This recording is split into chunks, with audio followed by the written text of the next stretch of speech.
دوستو یہ کہانی کی تیسری قسط ہے۔ پہلی اور دوسری قسط کا لنک نیچے ڈسکرپشن میں دیا گیا ہے، وہاں سے جا کے دیکھ لیں۔ تو کہانی شروع کرتے ہیں۔ میں نے سحرش کے خربوزوں سے ہاتھ ہٹا لیا کیونکہ سحرش کی آنکھ کھل گئی تھی، تو سحرش نے خود میرا ہاتھ دوبارہ اپنے خربوزوں پر رکھا اور کہنے لگی کہ اسی طرح دباتے رہو، بہت مزہ آ رہا ہے اور مجھے سردی بھی نہیں لگ رہی کیونکہ اب میں گرم ہو گئی ہوں۔ تو میں نے موقع کو غنیمت جان کر سحرش کے خربوزوں کو خوب دبائے۔ اب تو میرا ہتھیار بھی صبر کا پیمانہ کھو چکا تھا، تو میں نے اپنے ہتھیار کو دلاسا دیا اور کہا کہ عنقریب تم اپنی منزل کو پا لو گے، کیونکہ میں نے سحرش کے خربوزے تو بہت دبائے تھے، تو میں نے اپنے ہتھیار کو اپنی منزل دکھائی، اور اس طرح میں نے اور سحرش نے اور میرے ہتھیار نے خوب انجوائے کیا۔ تھوڑی دیر بعد سحرش نے مجھ سے کہا کہ میں تو فارغ ہو چکی ہوں، کیا تم فارغ ہو گئے؟ تو میں نے کہا میں تو ابھی اپنے کام سے فارغ نہیں ہوا، اور اس کے بعد میں نے اپنے کام کی سپیڈ ڈبل کر دی، اور تھوڑی دیر کے بعد میں بھی فارغ ہو گیا، جبکہ ہم دونوں بہت تھکے ہوئے تھے۔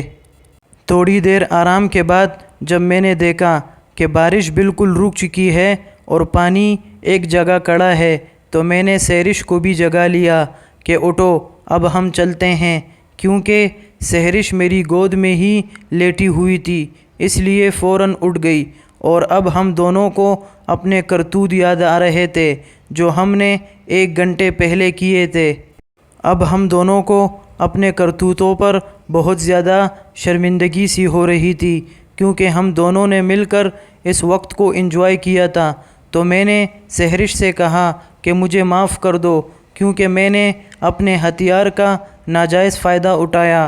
تو سحرش کہنے لگی نہیں، غلطی میری بھی ہے، کیونکہ جب تم نے پہلی دفعہ میرے خربوزے دبائے اور ہاتھ ہٹا دیا، تو دوسری دفعہ میں نے خود تمہارا ہاتھ اپنے خربوزوں پر رکھا تھا۔ اب ہم دونوں کو اس بات پر بہت زیادہ پچھتاوا ہو رہا تھا کہ یہ ہم لوگوں نے کیا گناہ کر دیا، جبکہ ہمارے درمیان بھائی بہن کا رشتہ تھا جو سب سے زیادہ مقدس ہوتا ہے، لیکن اب کیا کر سکتے تھے، جو ہو گیا سو ہو گیا۔ اور اس کے بعد ہم دونوں اٹھے اور گھر کی طرف روانہ ہو گئے۔ 2 گھنٹے پیدل چلنے کے بعد ہم گھر پہنچ گئے۔ جیسے ہی امی اور ابو نے ہم دونوں کو دیکھا تو ہمارے گلے سے لگ گئے۔ تو امی نے پوچھا کہ بیٹا اتنی دیر کیوں لگا دی؟ تو میں نے امی کو سارا واقعہ بتا دیا کہ راستے میں موٹر سائیکل خراب ہو گئی تھی اور بارش کی وجہ سے ہمیں رکنا پڑا۔ تو امی نے خدا کا شکر ادا کیا کہ چلو خیر دیر سے صحیح، لیکن تم آ تو گئے، کیونکہ رات کافی ہو چکی تھی، اس لیے ہم اپنے کمرے میں چلے گئے اور سو گئے۔ اگلے دن صبح کے 12 بجے میری آنکھ کھل گئی، تو میں اپنے کمرے سے باہر آ گیا، تو میں نے دیکھا کہ گھر میں کوئی نہیں ہے، کیونکہ سحرش کی۔ دوستو چوتھی قسط دیکھنے کے لیے ہمارے چینل کو سبسکرائب کریں جو کل اپلوڈ ہوگی۔ شکریہ۔